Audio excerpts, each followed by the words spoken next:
যে উদ্দেশ্যেই হোক এটা তো আর আমি জানি না, তারা ব্যাগটা মাঝে রাখলো, হয়তো বা যাওয়ার সময় সুবিধা হবে এই ভেবে নিয়ে চলে গেছে।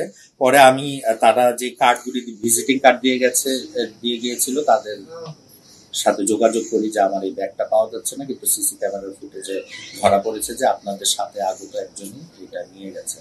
তারা আমাকে যেটা জানালো যে আমরা খবর নিচ্ছি বা দেখতেছি আর কি ব্যাপারটা। তখনও আমাকে এনশিওর করে নাই যে আসলে আমাদের কাছে ব্যাগটা আছে, আমি তো জানতাম না।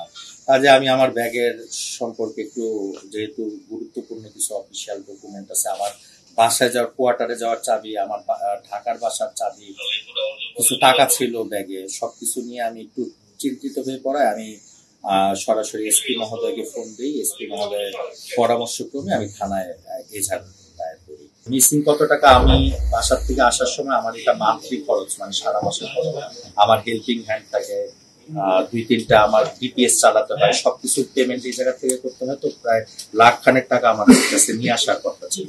কিন্তু আমি বাসায় ফোন করে দেখলাম যে এই জায়গাতে 50,000-এর মতো দিয়েছিল, তার ভিতরে 10,000 আমার ড্রাইভারকে দিয়ে দিয়েছিলাম তেল ভরার জন্য। হয়তো ভাই 40-50 এইরকমই থাকার মতো কথা ছিল না। তাদের সাথে রুমে ঢুকার সময় কোনো ব্যাগ ছিল না।